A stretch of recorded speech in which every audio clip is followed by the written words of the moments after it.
I never thought camping on my own property would land 12 people in federal prison. Here's how it began. 2 a.m. on a Tuesday night, and I'm dead asleep in my tent when flashlights explode across my face. "Sir, step out and show us some ID. We got a call about suspicious activity." I'm lying there in my sleeping bag, on land my family's owned since 1952, completely confused. Turns out some woman saw my tent and called 911, convinced I was a dangerous vagrant squatting by the lake. The thing is, this property has been in my family since before there was even a neighborhood here, before there was an HOA, before this woman even existed in our community. But she wasn't backing down.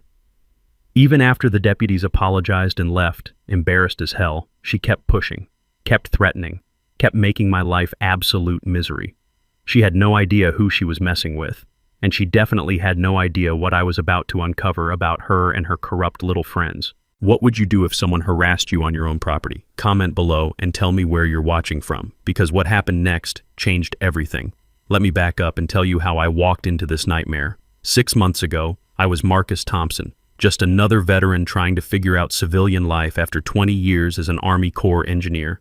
Then my grandfather died and left me his cabin. This wasn't some fancy lakefront mansion. It was a rough-hewn log cabin he built with his own hands in 1952. Sitting on 5 pristine acres. The moment I opened that creaky door, the smell of cedar logs mixed with lake water hit me like a memory. I was home. My grandfather was a legend around here.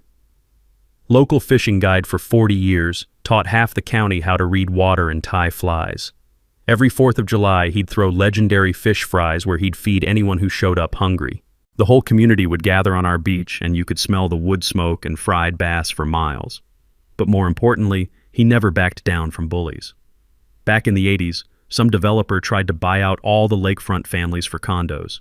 Grandfather rallied the neighbors and sent those suits packing with their tails between their legs. "Marcus," he used to tell me, gripping my shoulder with those weathered hands, "some fights choose you. When they do, you finish what you started." I spent my first week just soaking it all in. The sound of loons calling across the water at dawn, the crunch of pine needles under my boots as I walked the property line. The rough texture of those hand-hewn logs brought back memories of helping grandfather with maintenance every summer. That's when I noticed something weird. Fresh survey stakes that didn't match grandfather's old boundary markers. Turns out, a whole development had sprouted up since my last visit 15 years ago. Lakeshore Estates, McMansions crammed onto postage stamp lots with HOA fees that could buy a used car. But my property? It sat on this little peninsula, completely separate from their perfect little suburb, like an island of authenticity in a sea of suburban conformity. That's when I met the Queen Bee herself. Picture the most entitled person you've ever met, stuff her into a white Lexus SUV and give her a clipboard. Priscilla Whitmore pulled into my driveway like she owned the place, stepped out in her spotless white outfit, even her shoes were pristine, and announced herself as HOA president for this community. "I'm here to discuss bringing your property into compliance with our standards," she said, eyeing my grandfather's cabin like it was a condemned crack house. I almost choked on my morning coffee. "Ma'am, my property's not part of your HOA, never has been." Her plastic smile cracked slightly. "Mr. Thompson, all lakefront properties fall under our covenants. It's about maintaining property values and community aesthetics." The way she spit out aesthetics, while staring at my family's legacy, told me everything. This city transplant had decided our entire lake needed to match her vision of suburban perfection. Grandfather's rustic cabin apparently didn't make the cut. That night, I set up my old army tent on the beach. Figured I'd honor grandfather's memory by camping under the stars like he taught me. The texture of pine needles under my sleeping bag brought back childhood memories of learning to fish these waters. Grandfather's patient voice explaining how to read the ripples. Should have been peaceful. Instead, I got those flashlights at 2 a.m. But here's where it gets interesting. After the deputies left, embarrassed as hell by the way, Priscilla showed up bright and early the next morning. Clipboard in hand, attitude cranked to 11. "Mr. Thompson, camping without permits violates multiple community ordinances. You'll be receiving formal violation notices." I looked at her standing there on my property, threatening me with her made-up rules, and something clicked. This wasn't about permits or community standards. This was about control. about erasing everything my grandfather built, and Priscilla Whitmore had just picked a fight with the wrong veteran. 3 days later, I found a certified letter in my mailbox that made my blood boil. Official HOA letterhead, fancy legal language, and a demand for my presence at an emergency community meeting to discuss my flagrant violations of established community standards. The meeting was Thursday night at their sterile community center. I showed up in my work boots and jeans, curious to see what kind of performance Priscilla had planned. The smell of industrial carpet cleaner and cheap coffee hit me as I walked in. The place was packed with maybe 15 uncomfortable-looking neighbors. But what really caught my attention was the guy in an ill-fitting suit standing next to Priscilla like some kind of government backup. "Before we begin," Priscilla announced with theatrical flair, "I'd like everyone to meet my husband, Robert Whitmore. He works for the county zoning office and has graciously agreed to provide official guidance on enforcement matters." My Army training kicked in immediately. I remembered reading about conflicts of interest in my military ethics courses. When public officials use their position to benefit private interests, that's textbook corruption. But I kept quiet and waited to see how deep this rabbit hole went. Priscilla fired up her PowerPoint like she was presenting quarterly earnings. But here's where things got weird. Every single slide showed photos of my property, my dock, my cabin, my beach, my driveway. She'd been conducting surveillance on me for weeks like I was some kind of terrorist threat.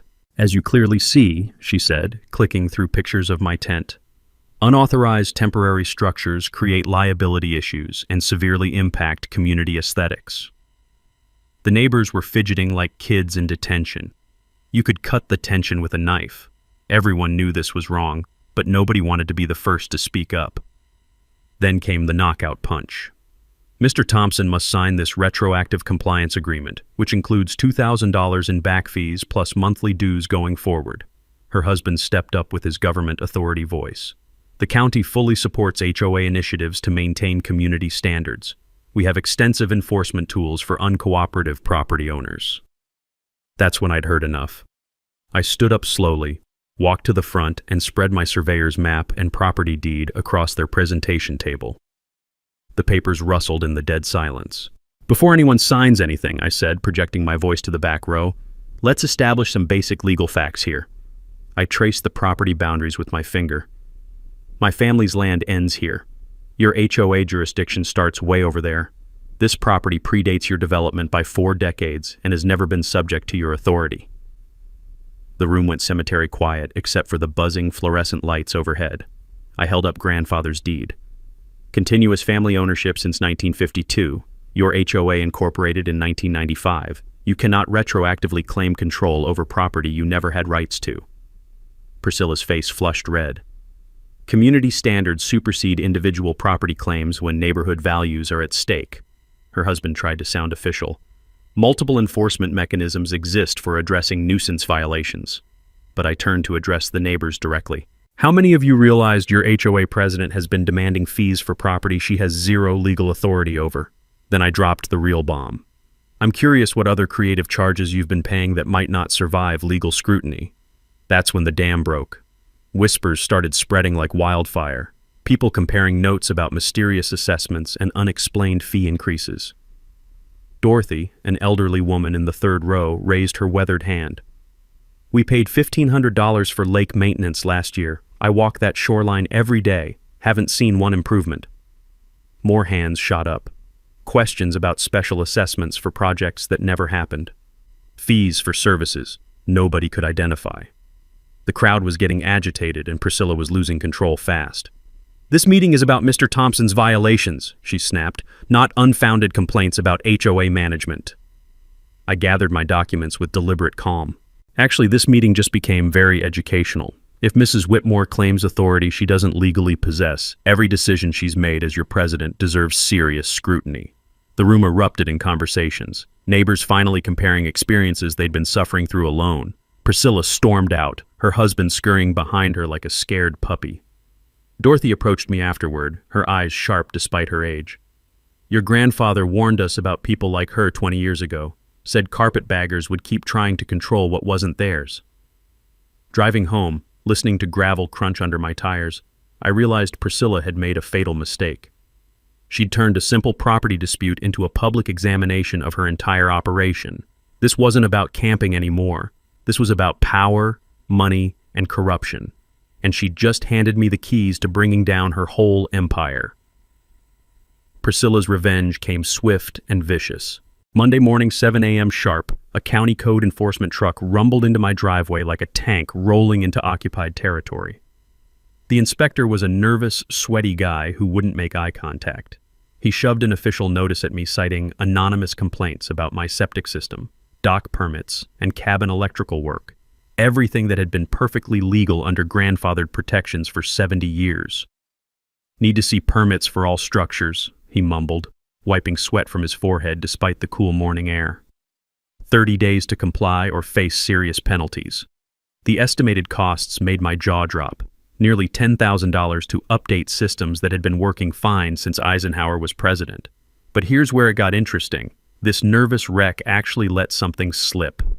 Mrs. Whitmore personally flagged this property for priority inspection, he said, then immediately looked like he wanted to crawl into a hole. Bingo. Now I knew exactly how this game was being played. From my military days overseas, I recognized this playbook. Corrupt local officials using government power to shake down anyone who wouldn't play ball.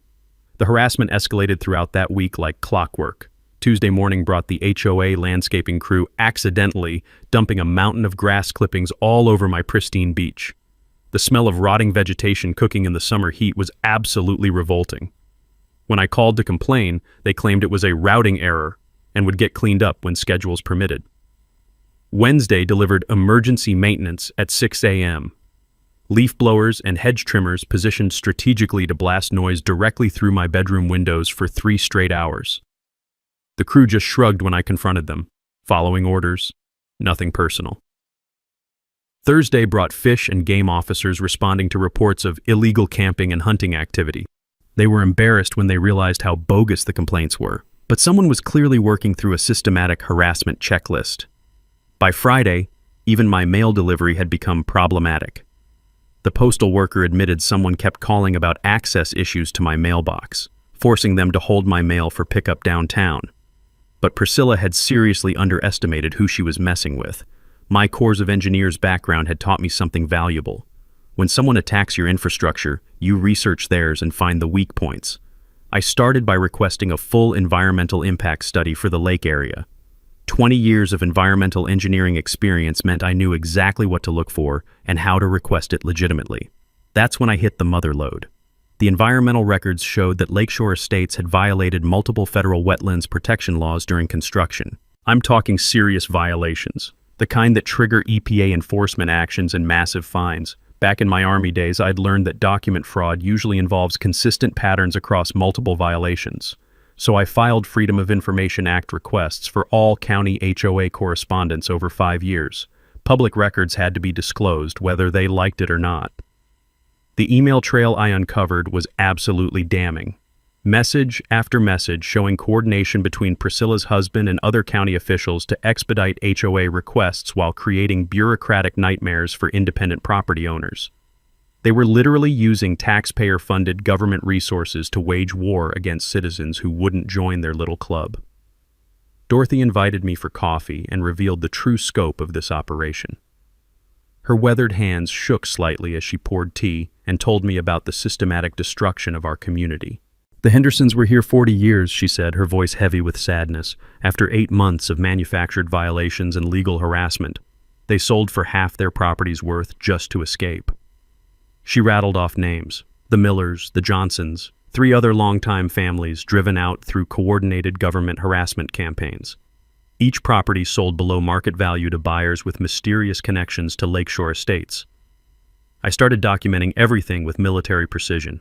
Every interaction, every official visit, every suspicious coincidence went into my evidence file. Pattern recognition had been crucial in identifying enemy operations overseas. Same principles applied here. Dorothy connected me with other targeted families who'd been afraid to speak up alone. Our informal coffee meetings revealed the full scope of what was happening. Systematic ethnic and economic cleansing disguised as community improvement. The smoking gun came when I cross-referenced property sales records with county violation reports. Every single forced sale happened within 6 months of sudden discovery of code violations that had been ignored for decades. But I couldn't move too fast. Military operations succeed through careful intelligence gathering and strategic timing. If I tipped my hand too early, they'd destroy evidence and scatter like roaches when the lights come on. Time to start building an airtight case that would bring down this entire corrupt network. 2 weeks later, Priscilla declared total war. The certified letter in my mailbox made my hands shake with rage. A demand for $15,000 and 20 years of unpaid HOA dues, with a 10-day deadline before property liens would be filed. Attached was a photocopied document that made my blood run cold. An alleged HOA membership agreement from 1995 bearing my grandfather's signature. The problem? My grandfather died in 2019, and I'd handled every piece of his paperwork. He'd never signed anything related to the HOA. I knew this absolutely. But what really triggered my alarm was how wrong the document looked. Back in combat zones, forged documents could get soldiers killed, so we'd been trained in basic analysis. This signature had different ink color, inconsistent pen pressure, and letter formations that didn't match grandfather's natural writing style. The paper looked too crisp for a 30-year-old document, and the ink had that chemical sheen you see in fresh ballpoint pens. The smell of fresh printer toner still clung to the pages. Another dead giveaway that this was recently fabricated. Priscilla wasn't just harassing me anymore. She was committing felony fraud. That same week, the harassment went completely off the rails. She organized a community safety patrol, basically HOA cronies stalking my property at all hours, taking photos through telephoto lenses like I was running a meth lab. I found incorrectly placed survey stakes along my shoreline, clearly attempting to steal portions of my beach. When I confronted the surveying crew, they nervously claimed they were following work orders, but couldn't explain who authorized surveys of my private property. Then came the character assassination campaign. Anonymous social media posts claiming my cabin was an environmental disaster and that I was a dangerous, unstable veteran with PTSD issues. The posts were getting shared in local Facebook groups, complete with photos of my property taken from the water. But here's where Priscilla's desperation became my opportunity. Every escalation was creating more evidence of criminal behavior. The forged document alone was enough for federal fraud charges, but I wanted the whole network. I hired a forensic accountant to dissect the HOA's publicly available financial records. What she found made Enron look like amateur hour. The HOA reserve fund had been systematically looted through consulting fees paid to shell companies. One company, Lakeshore Development Consulting, had received $80,000 for community planning services that existed only on paper. When we traced the business registration, it led straight to Priscilla's brother-in-law in Florida. They weren't even trying to hide the money laundering, just assuming nobody would be smart enough to connect the dots. Multiple families had been charged for special assessments that never happened, emergency repairs that were never performed, lake maintenance projects that existed only in Priscilla's imagination and the homeowner's bank statements. Dorothy organized a neighborhood meeting at her kitchen table, and 8 families showed up carrying boxes of documentation. The smell of her fresh coffee mixed with the mustiness of old financial records as people spread out years of suspicious charges and manufactured violations. "They charged us $2,000 for shoreline restoration," said Jim, a retired mechanic. "I walk that beach every morning. Haven't seen one improvement in 3 years." Sarah, a single mom, had been hit with emergency assessments for security upgrades that turned out to be Priscilla's personal security system installation. The pattern was crystal clear. Systematic theft disguised as community management. But the genius part was using county government harassment to silence anyone who asked questions. I contacted investigative reporter Lisa Finley at the local newspaper. When I spread the financial analysis across her desk, she whistled low and long. "This is front-page material," she said, scanning the shell company connections. "But I need multiple independent sources and bulletproof documentation before we can publish." Meanwhile, Priscilla was panicking. She called emergency board meetings to expel disruptive residents, had her husband arrange surprise county inspections of every waterfront property, and started spreading wild rumors about my commercial development plans. But desperation made her sloppy. The lies about development were so obviously false that even neutral neighbors started questioning her credibility. People who'd known my grandfather for decades weren't buying her character assassination attempts. I spent the month building an ironclad evidence file: financial fraud documentation, forged document analysis, government corruption proof, and witness statements from multiple victims. The pieces were finally coming together. I had enough evidence to destroy their entire operation, but I needed one final element: recorded confessions that would make denial impossible. Time to let Priscilla think she was winning while I prepared the perfect trap. The call came at 6 a.m. on a Tuesday. My forensic accountant's voice was shaking with excitement and something that sounded like fear. "Marcus, get down here now. What I found, by Jesus Christ, this is way bigger than we thought." I threw on clothes and drove to her downtown office, my heart pounding the entire way. The smell of stale coffee and printer toner hit me as I walked into her cramped space, where documents were spread across every surface like evidence from a serial killer investigation. "Sit down," she said, her face pale. "This isn't HOA corruption. This is organized crime."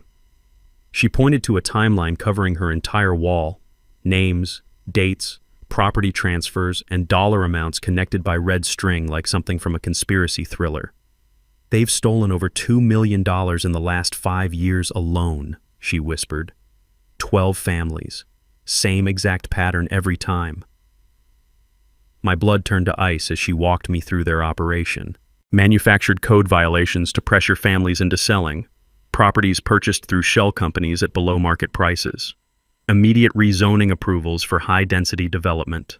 Profits split between county officials and HOA leadership. The Henderson's cabin that sold for $200,000, rezoned and flipped to developers for $600,000 3 months later. The Miller's waterfront lot, $400,000 purchase, $700,000 resale. But it was the human destruction that made me want to vomit. She'd tracked down the displaced families, and their stories were devastating. Mrs. Henderson died in a nursing home 6 months after losing her retirement cabin, telling nurses she couldn't understand how strangers had stolen her husband's legacy. The young military family was living in their car for 2 weeks after being bankrupted by legal fees fighting fabricated violations. "They targeted veterans specifically," my accountant said, her voice breaking. "Elderly people, single mothers, anyone they thought wouldn't fight back effectively." That's when the full scope hit me like a freight train. My grandfather's property wasn't just valuable, it was the keystone of their entire development plan. 200 feet of pristine shoreline sitting right in the middle of what was designed to be a luxury lakefront resort. Without my land, their multi-million-dollar project couldn't proceed.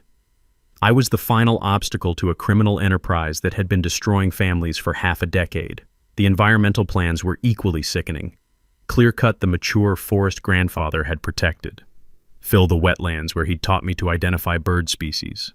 Build condominiums where we'd camped under the stars. Everything he'd fought to preserve was going to be bulldozed for profit. "There's more," she said quietly. "I found evidence they've expanded to 3 neighboring counties. Same players, same methods. We're talking about a regional conspiracy involving dozens of public officials." She showed me bank records revealing bribes to county inspectors, email chains coordinating harassment campaigns, and environmental permits that had been illegally fast-tracked through insider connections. The evidence was overwhelming and absolutely damning. Federal racketeering charges, conspiracy, fraud, public corruption, environmental crimes. But I also realized something terrifying. If they'd killed an entire community's way of life for money, what would they do to protect their operation once they realized I knew everything? "We can't go public yet," I said, my military training kicking in. "They'll destroy evidence and disappear. We need federal law enforcement coordination and simultaneous takedown of the entire network." Beats. The smell of fear, sweat, and determination filled that small office as I stared at the wall of evidence, time to call in the cavalry and finish what my grandfather started. The phone call that changed everything happened at 6 a.m. while I was making coffee. My old army buddy Jake from the FBI sounded like he'd been drinking espresso all night. "Marcus, holy shit. What you sent me, this is a federal RICO case. Racketeering, conspiracy, public corruption. We've been hunting for exactly this kind of rural corruption network." 2 days later, I'm sitting in a sterile Atlanta federal building that smelled like government coffee and anxiety, facing 3 FBI agents who looked like they'd stepped out of a recruiting poster. Special Agent Rodriguez spread my evidence across the conference table like a general planning invasion. Mr. Thompson, this represents one of the most comprehensive corruption schemes we've seen in rural areas, she said, studying the financial flow charts. But we need 90 days to build an airtight case that can withstand federal court. 90 days of pretending to be broken while secretly coordinating the takedown of criminals who'd destroyed my community. My hands were shaking as I signed the federal cooperation agreement. The plan required military-level precision, FBI financial crimes, state environmental protection, county sheriff, IRS criminal investigation, everyone moving simultaneously so the conspirators couldn't destroy evidence or flee. Rodriguez explained the wire recording protocols with the kind of seriousness you'd expect for a combat mission. We need recorded confessions admitting to conspiracy. The equipment is undetectable, but you'll have to engineer situations where they feel safe bragging. Back home, I started the most difficult acting job of my life, playing the defeated veteran ready to surrender. I let word spread through Dorothy that the legal costs were destroying me financially, that I was considering just paying Priscilla's extortion demands to make it stop. The real work happened in Dorothy's kitchen, which became our unofficial resistance headquarters. The smell of her famous chocolate chip cookies mixed with the mustiness of evidence boxes as displaced families shared their horror stories with federal investigators. Mrs. Miller drove 3 hours from her tiny apartment to deliver boxes of documentation from when they'd stolen her lakefront home. I kept everything, she said through tears. I knew someday someone would need to see what they did to us. The environmental lawyer I'd contacted took the case pro bono after seeing the scope of destruction planned for our lake. This level of environmental crime typically triggers federal EPA intervention, she explained. Combined with the FBI case, we can hit them with simultaneous civil and criminal penalties. I gave investigative reporter Lisa Finley exclusive access to the story, with the understanding she'd hold publication until federal authorities were ready. This could be the biggest corruption expose our county has ever seen, she said, her eyes lighting up at the evidence. I'll sit on it until you give the signal. The psychological warfare was brutal. Every conversation with Priscilla required me to appear increasingly desperate while secretly recording her incriminating statements. 20 years of military training helped, but pretending weakness when every instinct screams fight back nearly broke me. Federal surveillance teams positioned unmarked vehicles around targeted locations. My rustic cabin became an unlikely safe house where traumatized families could meet with investigators without fear of discovery. The contrast was surreal. Federal agents briefing witnesses at my grandfather's hand-built kitchen table. The technical preparation felt like gearing up for a covert mission. FBI provided recording equipment disguised as ordinary shirt buttons and pen clips. We rehearsed scenarios where I could elicit confessions without arousing suspicion. One mistake could blow months of investigation. Agent Rodriguez drilled me on evidence standards with military thoroughness. Everything must be legally obtained and properly documented. Chain of custody is sacred. One procedural error could invalidate the entire case. I spent sleepless nights studying federal racketeering law, learning how prosecutors prove conspiracy across multiple jurisdictions. My evidence already demonstrated interstate commerce violations, establishing clear federal jurisdiction over Priscilla's criminal enterprise. Community protection required delicate coordination. Dorothy organized legitimate Save Our Lake environmental meetings that provided cover for resistance activities. Federal authorities established emergency protocols if the conspiracy turned violent when cornered. The hardest part was watching continued harassment of vulnerable neighbors while being unable to intervene directly. An elderly veteran received bogus violation notices. A single mother got hit with manufactured emergency assessments. Every day I didn't act, someone else suffered. But military discipline held. Premature action would allow the criminals to escape justice and destroy evidence of their systematic community destruction. After 6 weeks of preparation, all pieces were positioned. Federal agents ready for simultaneous arrests, environmental enforcement prepared, media coordination established, community witnesses protected and briefed. The trap was set. All I needed was to engineer one final meeting where the entire conspiracy would confess to their crimes while celebrating what they thought was their ultimate victory. Time to let Priscilla think she'd finally broken me completely. Priscilla's final assault was pure savagery. Sensing blood in the water, she abandoned all pretense and went straight for my throat. It started with sabotage that made my skin crawl. During a November storm, someone cut my dock anchor lines with surgical precision. I woke up to the sound of splintering wood as my grandfather's hand-built dock smashed against the granite shoreline like broken bones. The cleanly severed ropes told the whole story. This wasn't storm damage. This was deliberate destruction. 2 days later, an emergency county inspection team descended on my property at dawn like a SWAT raid. They miraculously discovered urgent safety violations that had somehow escaped notice for 70 years. Septic, electrical, foundation issues requiring $15,000 in immediate repairs. But the psychological warfare was where they really showed their true colors. Someone spray-painted "veteran scum" across my cabin walls in blood-red letters that made my hands shake with rage. My truck tires were slashed in my own driveway. Anonymous flyers appeared around town calling me a dangerous, unstable soldier threatening community children. The smell of spray paint and rubber filled my nostrils as I documented each attack, knowing my hidden cameras and FBI surveillance were capturing everything for the final reckoning. 3 weeks into this nightmare, Priscilla made the fatal mistake I'd been praying for. She arranged a private dinner meeting at Romano's, the fancy steakhouse where county officials made their dirty deals. Walking into that restaurant wearing FBI recording equipment felt like suiting up for the most important mission of my life. The place reeked of expensive cologne and privilege, with Priscilla waiting in a corner booth alongside a man in a suit that probably cost more than most people's cars. "Marcus," she purred with venomous sweetness. "Meet David Finley, president of Lakeside Resort Development." Chen's handshake was cold as a corpse. "We're here to offer you a reasonable exit from this unfortunate situation." $200,000 cash, Priscilla announced like she was doing me a favor. "Immediate closing, no inspections, no complications." My property was worth over $500,000 and they knew it. This wasn't business. This was extortion with a smile. "That seems significantly below market value," I said, playing the exhausted veteran ready to cave. Priscilla's mask cracked slightly. "Marcus, let's discuss reality. County violations will bankrupt you. Legal fees are mounting daily. You're facing liens, foreclosure, and permanent community hostility." Chen leaned in with predatory confidence. "We've successfully navigated similar challenges with 12 other lakefront properties. Families who chose cooperation over confrontation found the transition much less traumatic." Bingo, recorded admission of systematic targeting. I let my voice shake slightly. "I don't understand why this is happening. My family's been here since 1952.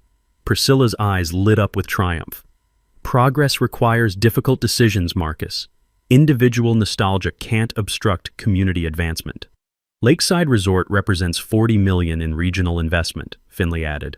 "High-end tourism, permanent job creation, substantial tax revenue. Your grandfather's primitive approach simply conflicts with modern economic realities." The arrogance was breathtaking. They were bragging about destroying families while recording themselves confessing to federal crimes. "How many other families have you helped relocate?" I asked weakly. "Enough to perfect our process," Priscilla smiled coldly. "The Hendersons, Millers, Johnsons, they all discovered new opportunities that better matched their circumstances." Chen nodded. "Resistance only increases costs and prolongs suffering for everyone involved." I begged for 48 hours to consider, playing the broken man finally accepting defeat. They agreed immediately, practically salivating at their approaching victory. Driving home through the darkness, I felt my grandfather's spirit riding shotgun. The recording was absolutely devastating. Clear conspiracy admissions, specific victim references, detailed descriptions of their systematic harassment campaigns. Federal Agent Rodriguez nearly jumped out of her chair when I played the audio. "This is prosecutor's gold," she said.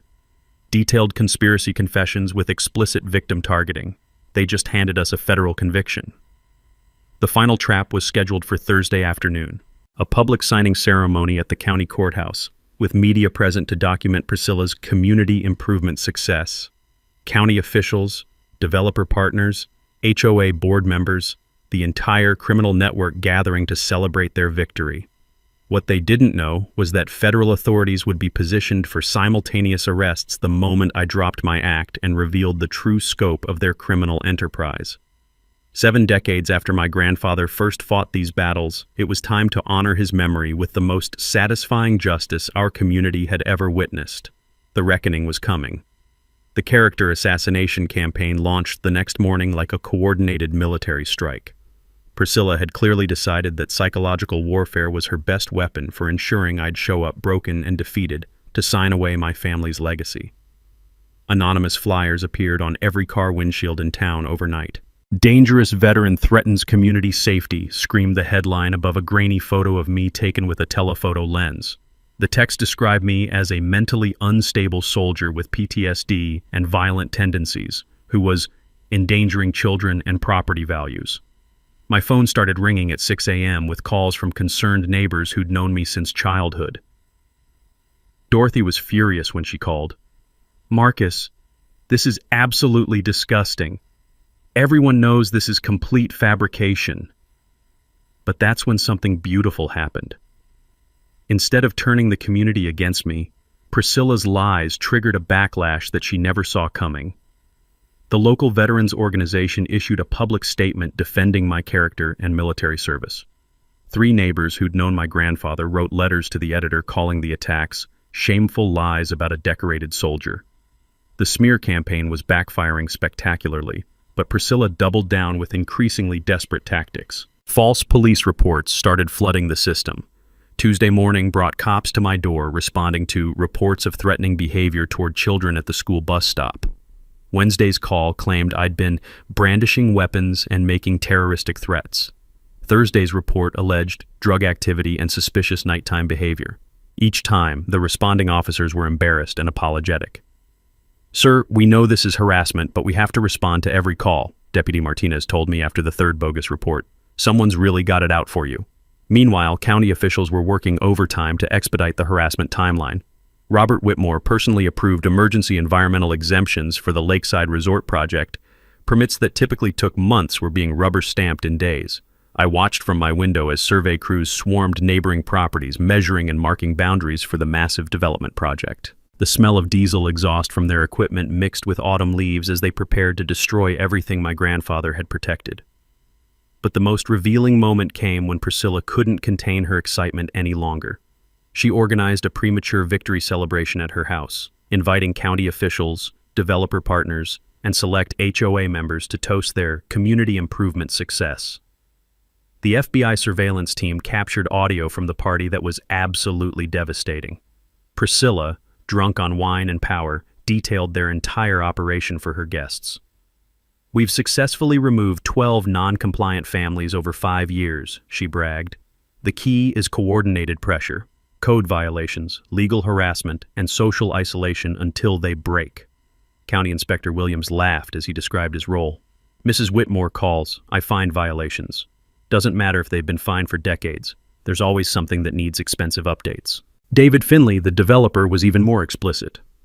"Lakeside Resort couldn't proceed without eliminating the original property owners. Sentimental attachment to primitive cabins doesn't serve modern economic interests."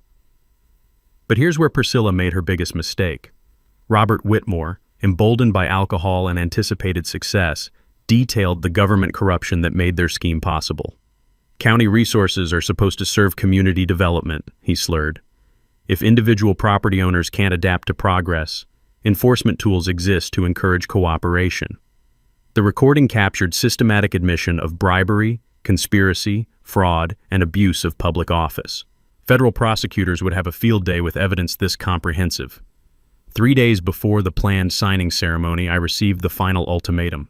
Priscilla personally delivered a certified letter demanding my presence at Thursday's property transfer completion at the county courthouse. "Marcus," she said with predatory satisfaction, "I hope you understand this is the best possible outcome for everyone involved.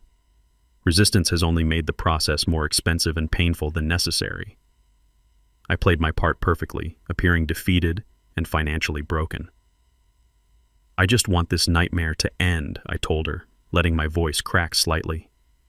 Her smile was absolutely chilling. "Thursday afternoon, you'll sign the papers, accept the payment, and start your new life somewhere more suitable. The community will finally have the peace it deserves."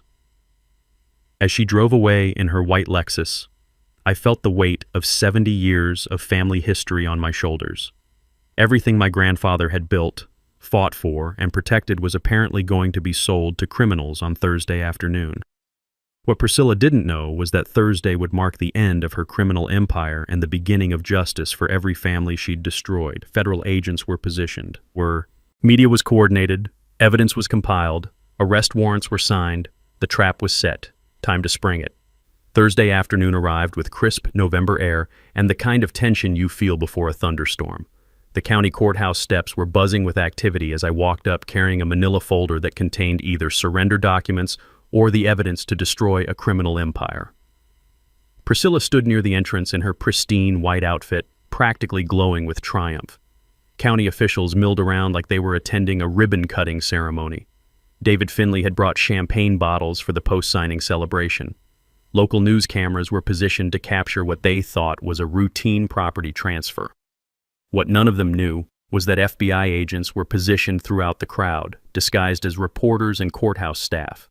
Federal marshals waited in unmarked vehicles. State environmental protection officers had sealed the building's exits.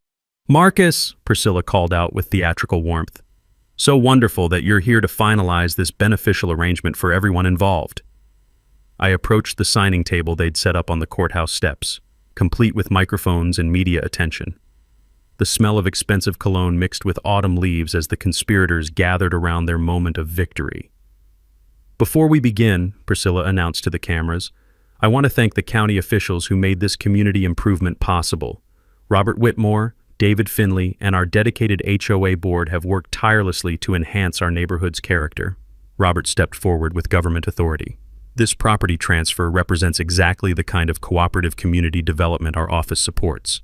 Mr. Thompson has made the responsible decision to contribute to regional progress." I reached for the pen, then stopped and looked directly into the news cameras. "Actually, before I sign anything, I have something important to share with everyone here."